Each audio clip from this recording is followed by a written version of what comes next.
Bitcoin has yet again hit another all-time high today, over $19,000. Yet while much of the traditional financial world are piling into Bitcoin, the direction of Bitcoin has perhaps never been so unsure.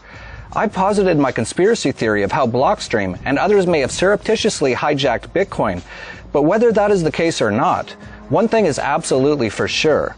Bitcoin has changed dramatically in the last year from its initial intention and objectives as outlined by Satoshi's white paper. The title of the white paper itself, after all, was Bitcoin, a peer-to-peer electronic cash system.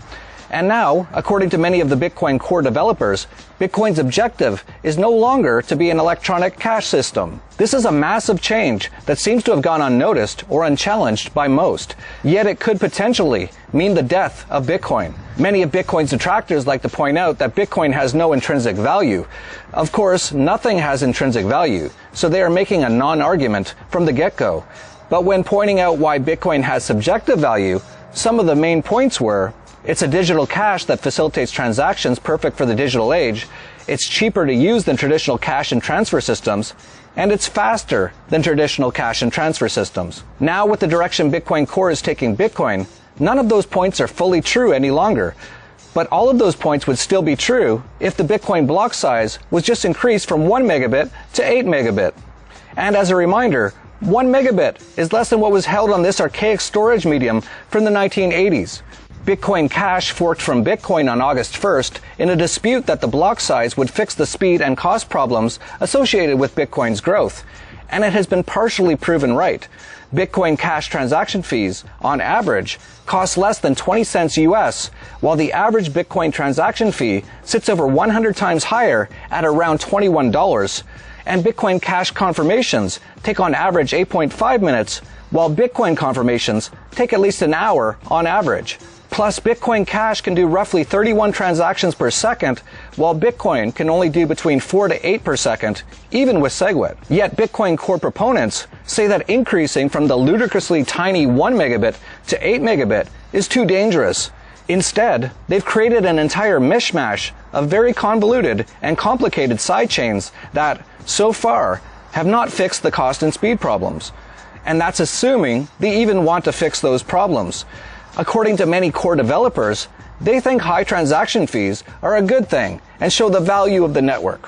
When pushed and asked when or how Bitcoin will ever be usable in day-to-day transactions in the future, the answer is always the Lightning Network. And the estimated time of arrival is always, we don't know. Here is one of Bitcoin Core's top developers, Adam Back's answer to the speed and cost problem. So, I mean, for today, I think also you could have, I think some Bitcoin businesses have a tab. A tab? So you pay them, and then you work your tab down, and presumably you can cash your tab out if you don't use it. Presumably? If they have repeat custom, or maybe the shops in the local area could make a shared tab or something. A shared tab? Somebody in the local area who's a technology expert could make a local Bitcoin tab that's interoperable between the shops and some kind of app to do it.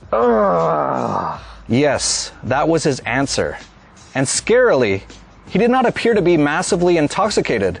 That was his sober answer, that maybe in the future, you can get a Bitcoin tab at your local shop if someone creates the technology so that you can use Bitcoin to maybe buy things. Maybe.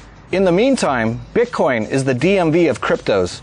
Long lines, waiting to pay expensive fees, and a lot of frustration. In fact, if Bitcoin isn't and doesn't have a plan to be used as digital cash, then it really shouldn't even be called a cryptocurrency because it's missing the currency part. It's kind of important. And even if the Lightning Network does come to SegWit Bitcoin, there are still a lot of questions about just how it would function. This video does a good job of explaining some of these issues. Hey, you. You may have seen something about Bitcoin a few years back. It sounded revolutionary. This was going to replace the banks. It was permissionless, decentralized, peer-to-peer electronic cash. No one can take it from you. You can send any amount for less than a penny, fast. But damn, the price was $100, and it would probably fail anyways, so you better play it safe and see what happens. Then you saw the price recently on the news, $15,000. and immediately your stomach dropped because you realized that how rich you could have been, but you blew it. But you realize that it's still going up fast, and if you invest now, you're probably still on the ground floor. When you finally get your Bitcoin, after waiting 5 hours for it to confirm, you realize that some is missing.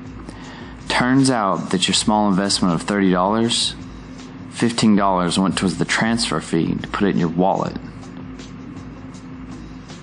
This is what was going to change the world? Let me fill you in on what happened while you were gone.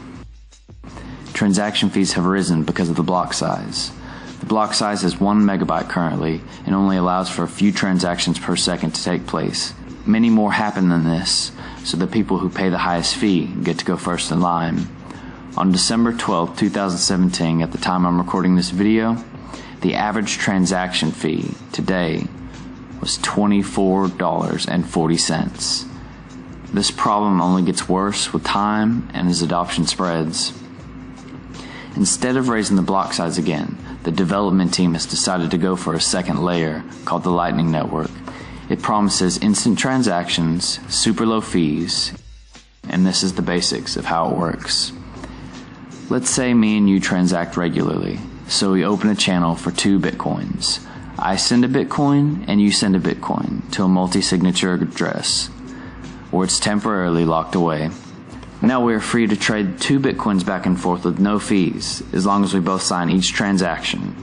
This is because the actual Bitcoin was never moved. We are essentially trading for the rights of the coin, off-chain, similar to an IOU. When we close our channel, it settles on the blockchain. Our IOUs are redeemed, and we get our share of the real Bitcoin. The only time the high transaction fee occurs is when you open or close a channel to settle up. You want to transact with somebody you don't have a direct channel open with. Let's say you want to transact with Bob and pay him 1 Bitcoin.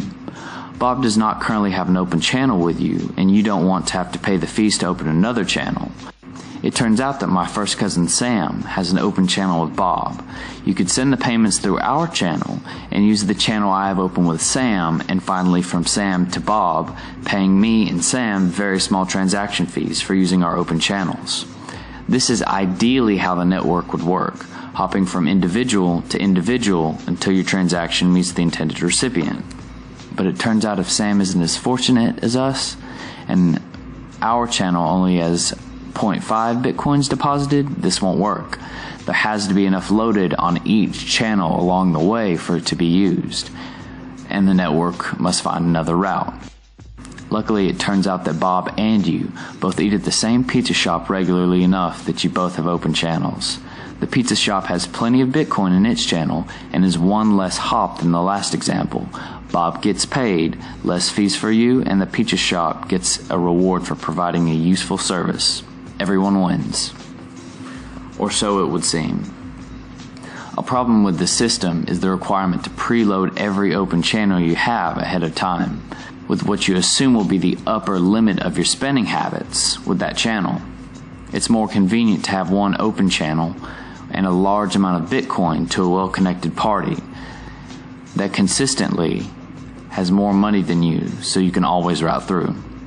This is why hubs will naturally occur. A Lightning hub is a node with enough channels open and enough liquidity available that by connecting them, you limit the amount of channels you need to personally open, never have to worry about their balance, and reduce the amount of hops and fees required to make transactions.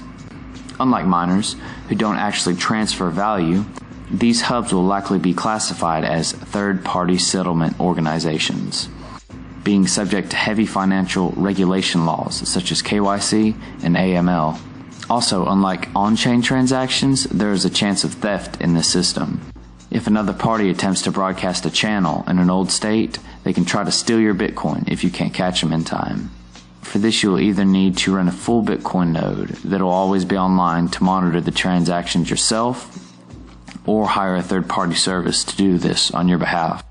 So, the Lightning hubs will require to be set up for financial regulation and reporting laws, require massive amounts of liquidity to keep multiple well-funded open channels, offer fraud departments to watch the blockchain constantly and prevent theft, all while taking small fees for every transaction you route through them. Does this system sound familiar? Just replace the term open channel with checking account.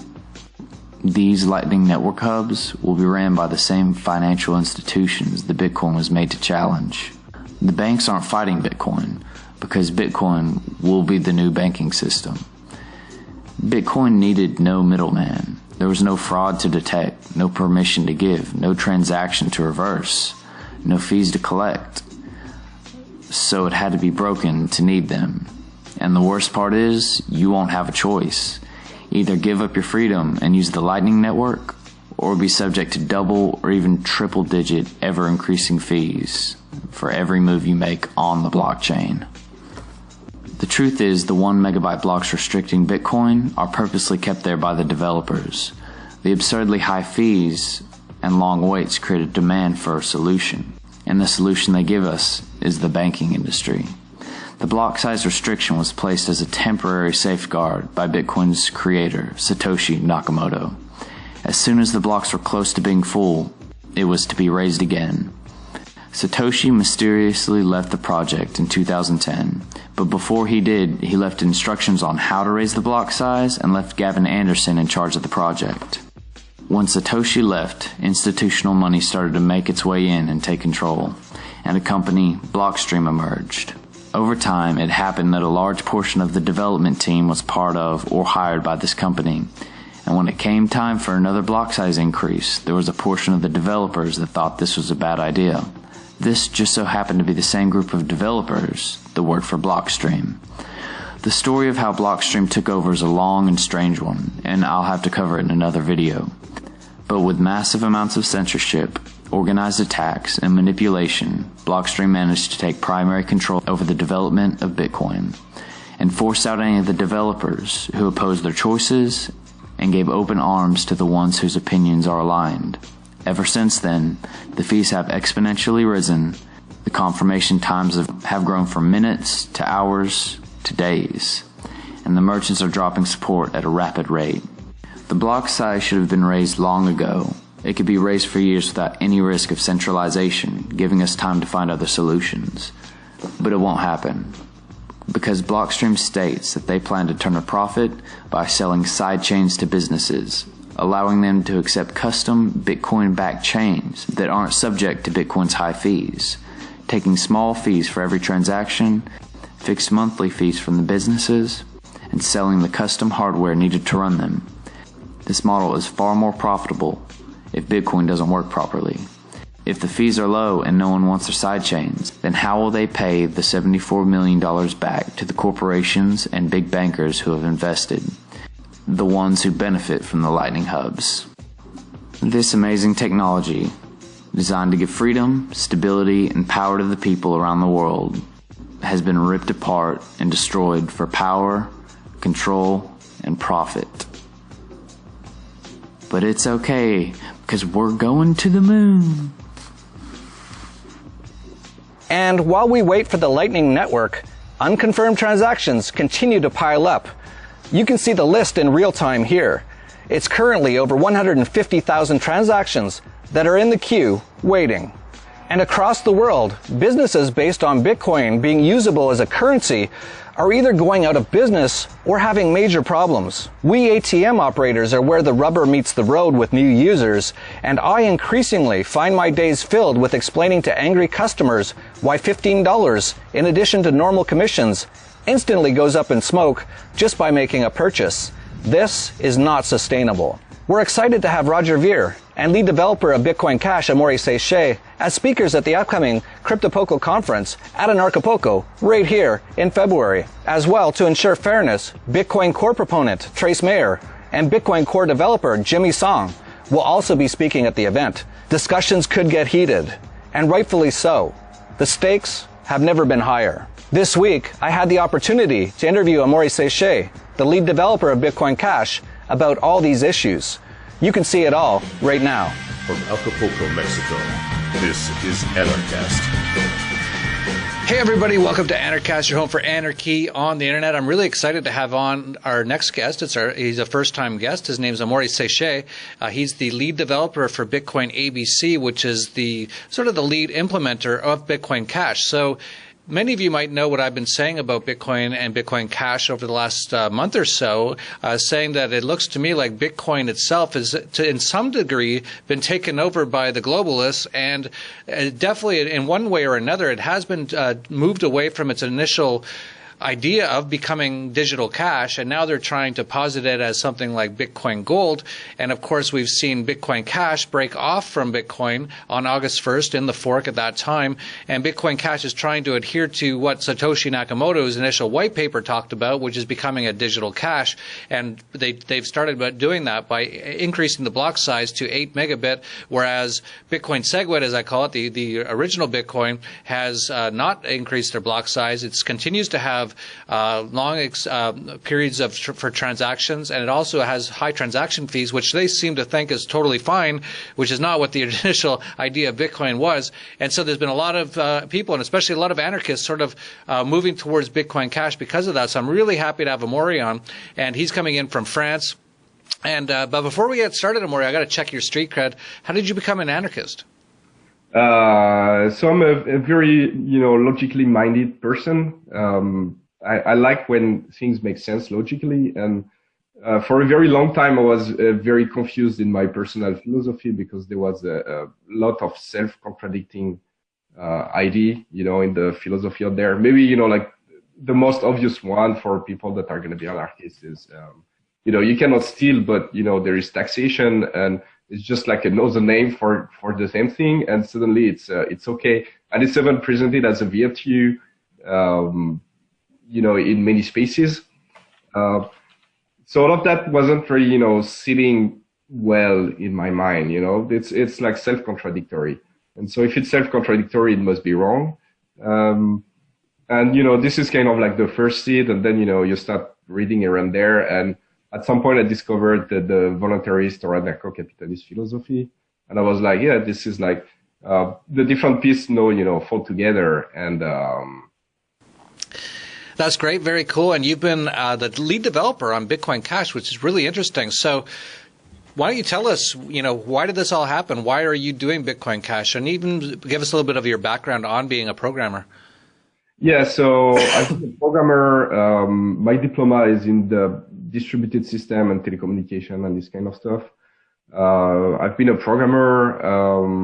I've worked for various companies, but mostly, over the past 4 years, I've been working for Facebook. And at the beginning of this year, I was working on the grant to do research on scaling solution. And this ended up with the creation of Bitcoin Cash at some point. Which was not very much the initial intention behind the grant, but this is where the opportunity was, so this is where I ended up going. Yeah, that's pretty much my background as a programmer.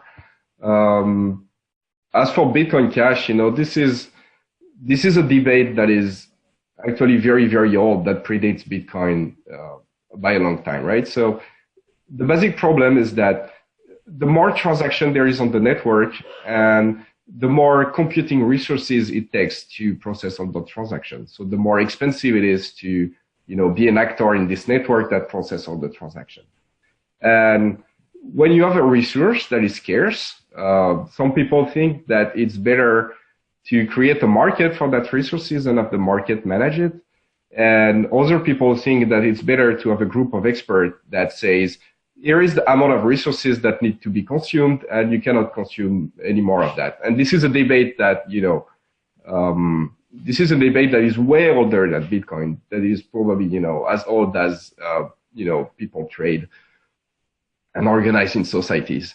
As a voluntarist, it's pretty clear on which side I fall on. I'm not for having a group of experts that decide how much resources can be consumed.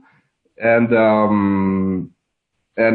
more than that, I think that it doesn't work, right? Because you have this whole economic calculation problem. When you start putting a resource, then, people, they don't use the resource in a way that makes sense. Suddenly they start to tailor their behavior based on that limit that is artificially imposed. And not only it's suboptimal, but you lose the information you would need in the first place because people alter their behavior. You lose the information that you need to choose the right value. So this is something that it doesn't work. It's been seen in like all kind of country. Maybe Venezuela is the most recent example of that. When you have like a group of experts that try to manage the economy, everything starts crumbling. And this is what we're seeing in Bitcoin right now. So these resources I'm talking about is how much transaction you can send through the network in some amount of time. And the Bitcoin core developers, they decided that, they are the experts, and they decided that this is 1 megabyte and this is what it's going to be. And you see all kind of disastrous economic consequences from that decision already. You see fees that are skyrocketing crazy high. You see confirmation time that are becoming longer and longer and longer. You see less and less people that are like less and less merchants that are accepting Bitcoin as a payment. Actually, there is negative growth there. Like the whole economics of the stuff is crumbling down, like you would expect when you have a central committee trying to plan the economics of the stuff. So this is where Bitcoin Cash come in. We just like decided to remove that limit and have the market figure it out. Yeah, to me, I'm still trying to get my head around what exactly is going on, whether this is actually a nefarious plot to essentially destroy Bitcoin, or if it's just sort of like by accident or what's going on. But basically, it comes down to me, you have this 1 megabit block size, which to me is insanely tiny. 1 megabit is like what used to have on those floppy disks, like in the 1980s. It's like it's even smaller than a floppy disk, right? A floppy disk is 1.4 megabytes. Yeah, yeah, it's less than you can put on a. It's more than you can put, or less than you can put on a floppy disk. From the 1980s, like, and you hear a lot of these guys say, well, if we increase it, it'll cause all these problems. It's like, I don't understand that necessarily. And then you have a lot of the people who are talking about increasing the block size being censored on things like the Bitcoin Reddit. So you've got censorship, you've got something that doesn't seem to make any sense. And then what you guys did was you forked off. I love that term. You just said, we're forking off, and you increased the block size to 8 megabit, and Bitcoin Cash transaction fees are really cheap, which is what the Bitcoin was supposed to be. But you see a lot of these Bitcoin core people saying, "Oh, but it's good if the cost is expensive." It's like, what? So what's your take on all this?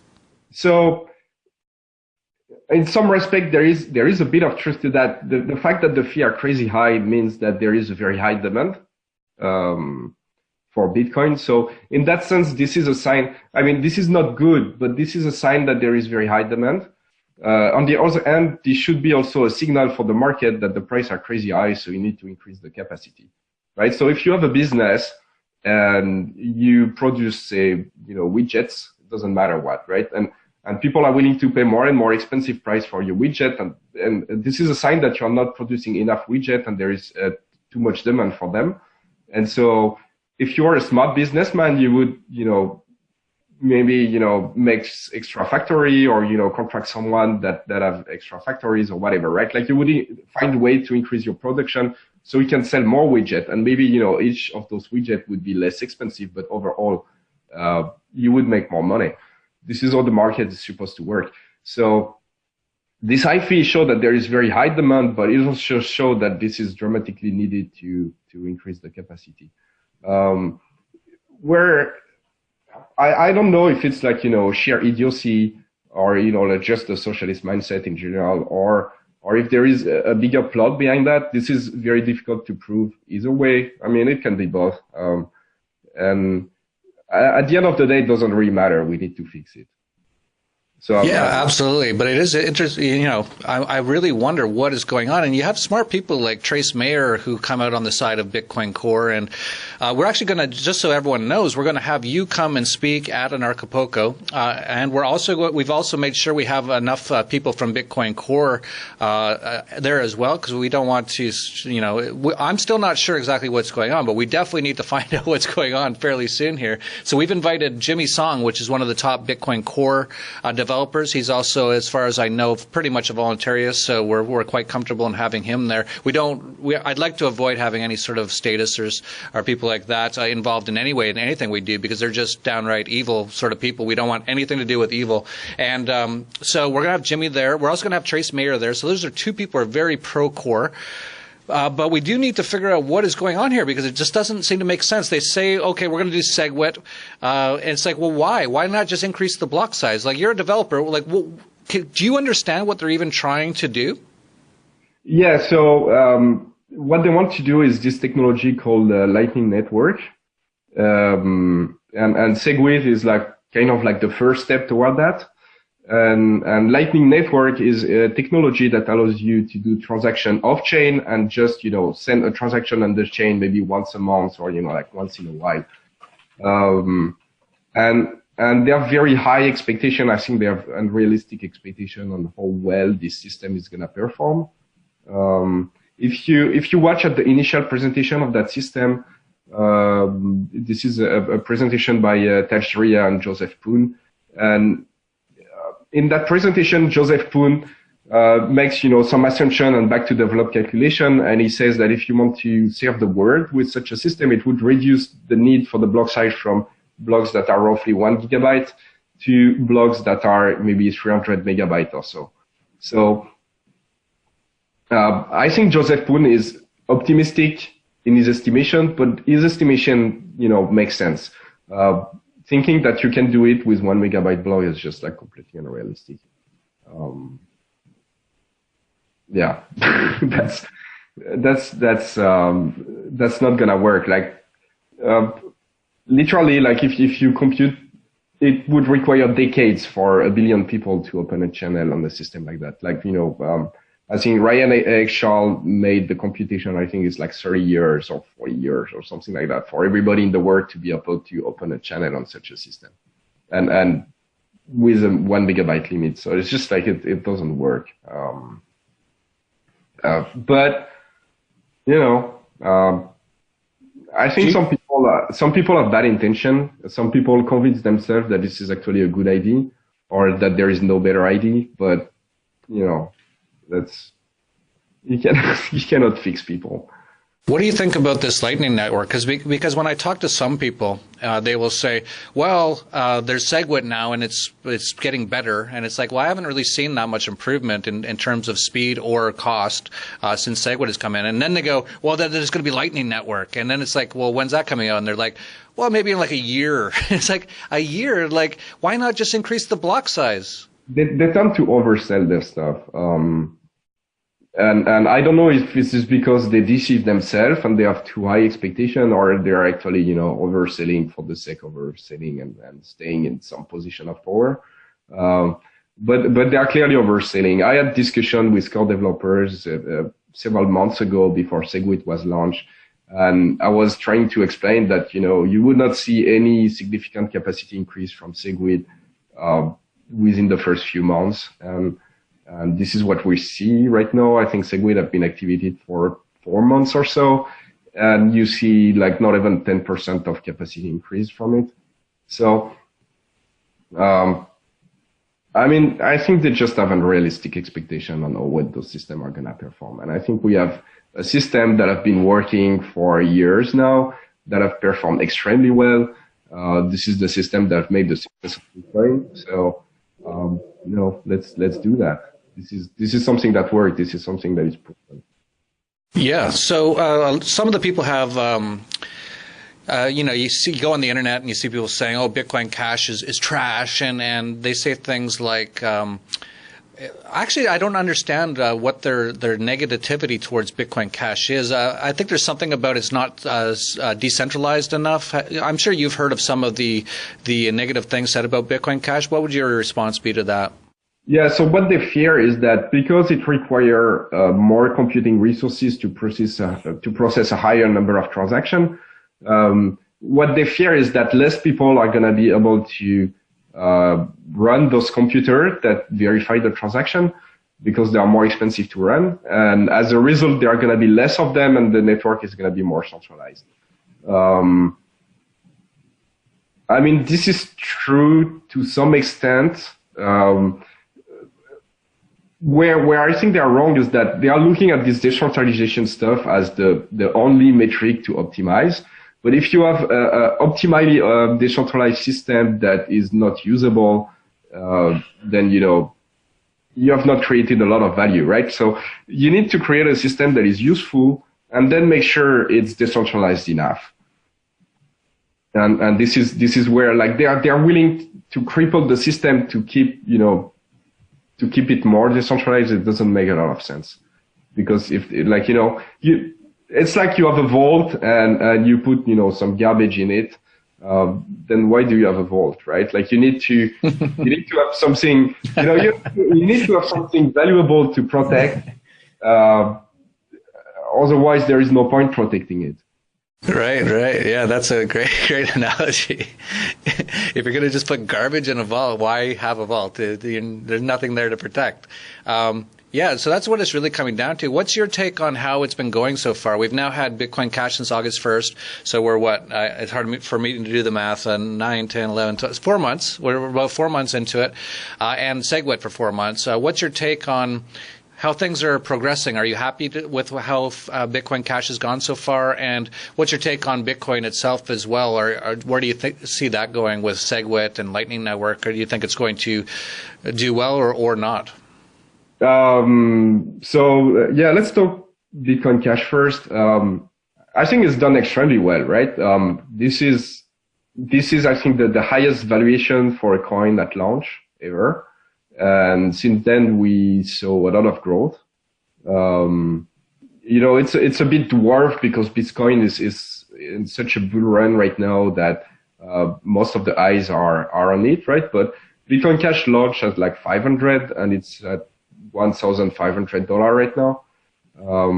So you see like 3x since the launch, and it was already the most valuable. The most valuable coin at launch. Like no coin at launch was worth that much ever. So this is we can always do better, but I think this has performed really, really well. On Bitcoin, I think Bitcoin is in a very dangerous position right now because the fundamentals are weaker and weaker. The transaction fee are higher, the confirmation times are higher. And as a result, there is less merchant that accept it. Like even I think this week or last week, there is Steam that stopped accepting Bitcoin as a payment method. There is more and more people that stop actually accepting Bitcoin as a payment method because of those high fee and unreliable confirmation. And what does that mean is that there are people and they look at the history of Bitcoin right now and they see that it grows. They don't realize that the situation has changed, right? And so they don't want to miss the bus and they want to invest into Bitcoin right now. But I would say, this is not where I would put my money in right now. Yeah, it's very interesting. Yeah, when you see the price increase on one side and the fundamental becoming weaker on the other side, you know that either they're going to have to fix the fundamental in some pretty dramatic way, or you are due for a big correction. Like, either I cannot predict the future, but one of the two must happen mathematically. Yeah, I would agree with that. So one of the things that a lot of people are saying now, and including myself, is if Bitcoin is going to be this Bitcoin gold or whatever they have, these ideas they have for it, and it's not actually going to be digital cash, then there's a massive need for digital cash out there. Then we've seen, you pointed out that so many people used to use Bitcoin on their website to sell things. Many of them just can't anymore. If they have low price products, if their product's only $10 or $20 and the cost of a transfer is $3, it really doesn't make any sense. It's like, why would you use that over PayPal or credit cards or anything else? So there's a definite need for digital cash out there, and some of the front runners obviously are, of course, Bitcoin Cash. I would say Dash, Litecoin, maybe Monero a little bit as well. Those are sort of, in my opinion, the top sort of four in the running for digital cash. How would you say? What would you say when people say Bitcoin Cash is better or worse than, say, Dash or Litecoin? What would you tell people that why Bitcoin Cash is better than those? Okay, so compared to Litecoin, I'd say it's pretty easy. Litecoin essentially has the same roadmap as Bitcoin Core. And the reason why it's working well right now is just because it's not used as much as Bitcoin. But if the use of Litecoin increase in the coming months or the coming years, they're eventually gonna run into the same problem as Bitcoin does. And because they have the same roadmap, the same stuff gonna happen. So I don't see Litecoin as a very interesting coin. Monero is an interesting coin, to be honest. They make a different set of trade-off. So they are not as scalable as Bitcoin Cash for technical reason. But they trade that for a much higher degree of privacy. So I think this is something that people are going to be interested in. There is, some competition between the two, but I think that those, Bitcoin Cash and Monero can find their use case. Dash is probably the most direct competitor to Bitcoin Cash. I'd say, where it compared to Dash, there is much more deployed infrastructure for Bitcoin Cash right now, just because it's just a fork of Bitcoin. So anyone that, support Bitcoin can support Bitcoin Cash very, very easily. If, a few days of work and you get Bitcoin Cash support. Also, I think that Dash makes some unproven assumption in its security model for private sale and instant sale and all those features. So I have some doubts about that. Like, are there actually, that private and that secure? I'm not sure. But Dash is certainly one of the biggest competitor. But there is also something you said that I would like to come back on, and I would like to reframe a bit, where you need like digital gold and digital cash. And I actually don't agree with that. Because we already have gold, right? So, gold is there, it's there to stay. It's a proven store of value. It's been the case for thousands of years, quite literally. And what happened, like, this is essentially like, if you want to take like one history lesson, this is the same stuff happening again and again, right? People have some hard currency to begin with. Society develop around that hard currency, and the economics develops and everything is good. But then, people start realizing that transacting with gold is actually not that convenient. And so they start building system on top of it, like fiat currency and stuff like that. And at some point, the fiat currency system ends up being abused, and you see an economic collapse. And this is what has happened to pretty much every civilization that have existed out there.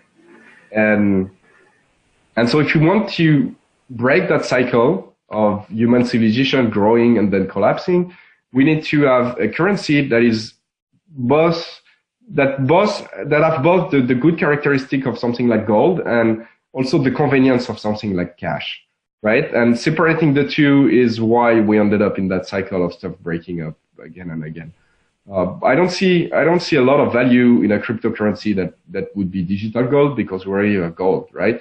So it's just like, you wouldn't use digital mail or email if it took, 2 days to arrive and cost you, 30 cents or whatever. I don't know how much a mail costs in the US, but, you wouldn't use that, right? You use email because it's like, it arrives almost instantly, and it's very cheap, and it's much more convenient than an actual paper mail, right? So, the same way you want to have digital gold, but that you can transact, instantly around the world for very cheap, or you have not created anything valuable.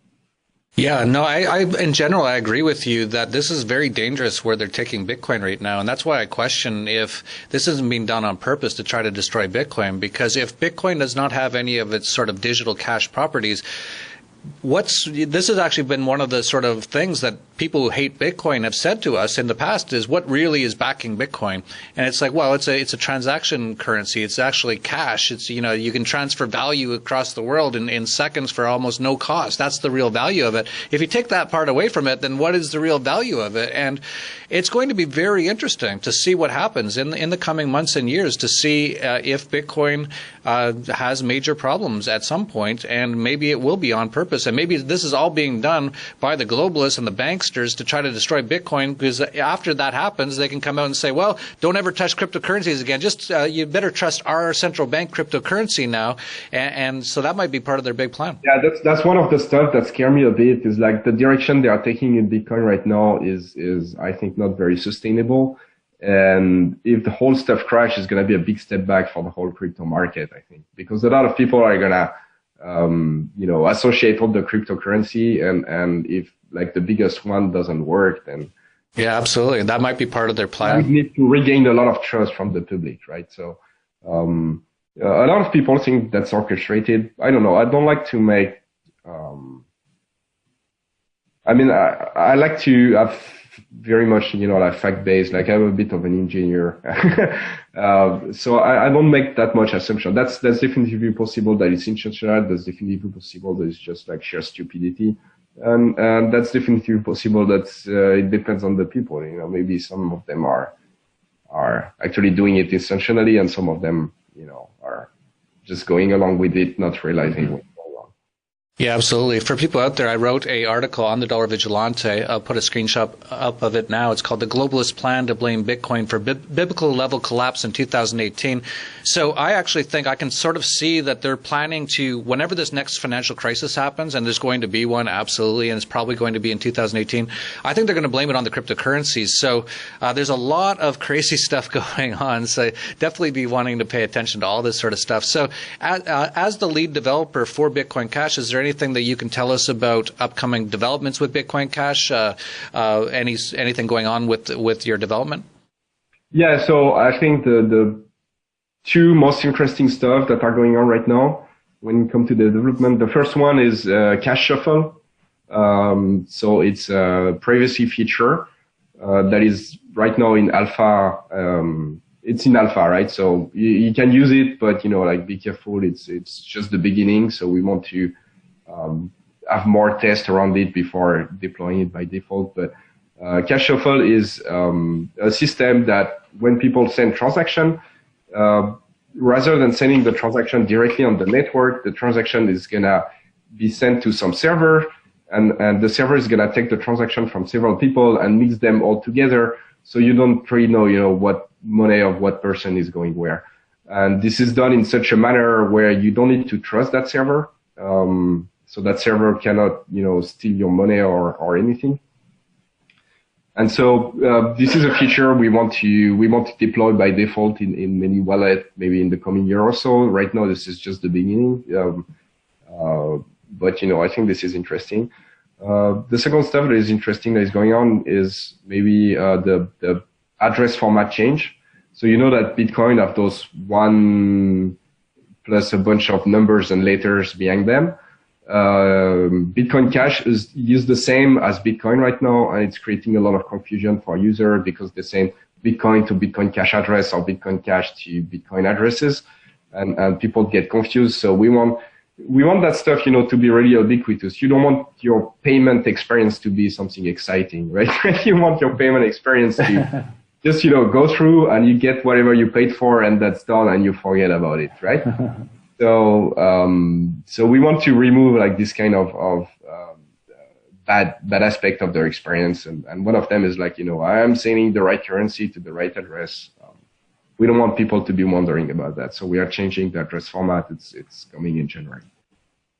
That's great. Exciting stuff. I'll definitely be following it. I actually own more Bitcoin Cash than I own Bitcoin, not in total dollar amount, but in total coin amount, because I actually bought some after the fork, and I haven't actually bought any Bitcoin in quite a while, actually. And actually, I've been selling a little bit of Bitcoin lately.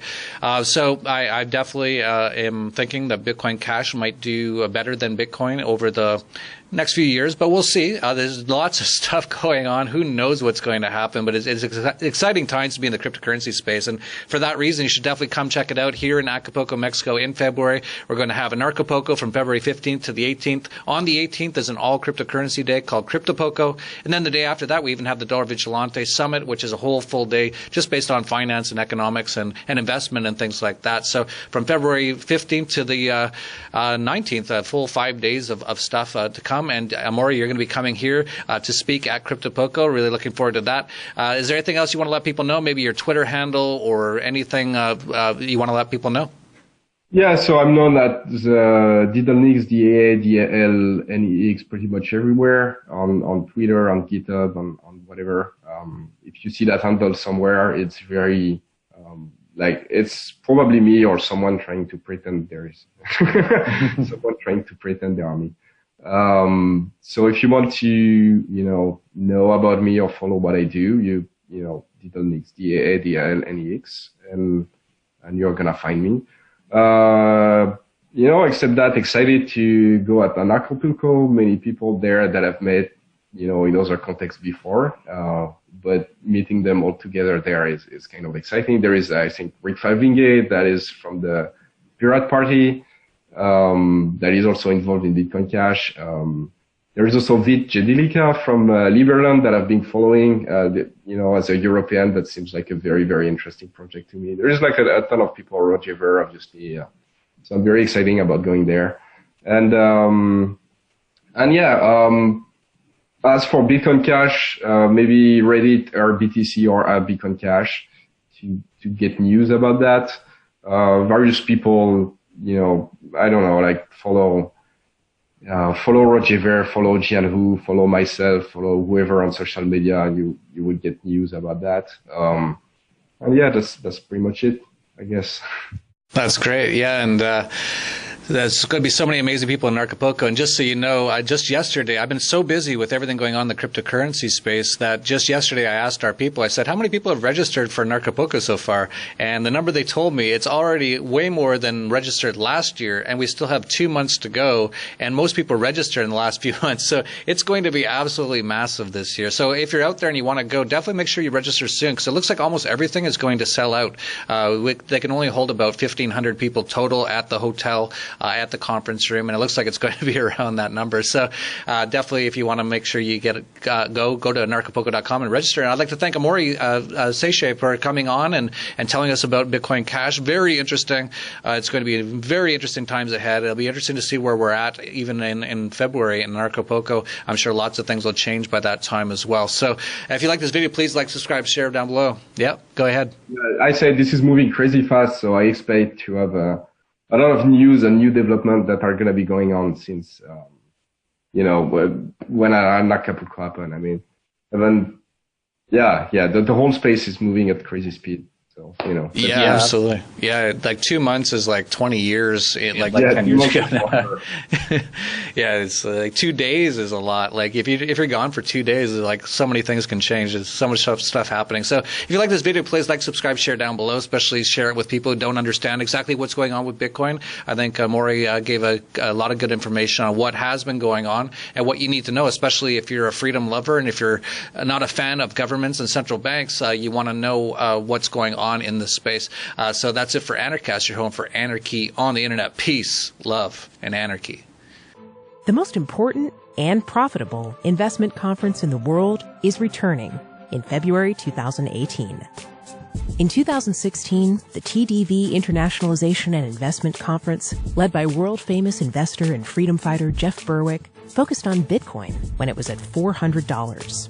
It also focused on gold mining stocks, featured by Ed Bugos, which ended up gaining hundreds of % that year. In 2017, the TDV Summit focused heavily on cryptocurrencies. Many speakers pounded the table to buy Bitcoin at $1,000. It has since hit $10,000. And others focused on other cryptos, such as Dash, which was $20 at the time and is currently over $600.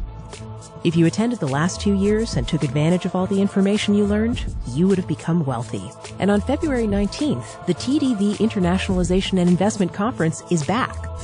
Speakers include Jeff Berwick, who will give out his next cryptocurrency and ICO picks, as well as laying out how to internationalize your lifestyle to become a prior taxpayer using the 5-flag lifestyle and cryptocurrencies. TDV's senior analyst Ed Bugos will lay out his gold mining stock picks for 2018, as well as what he foresees for the markets as a whole.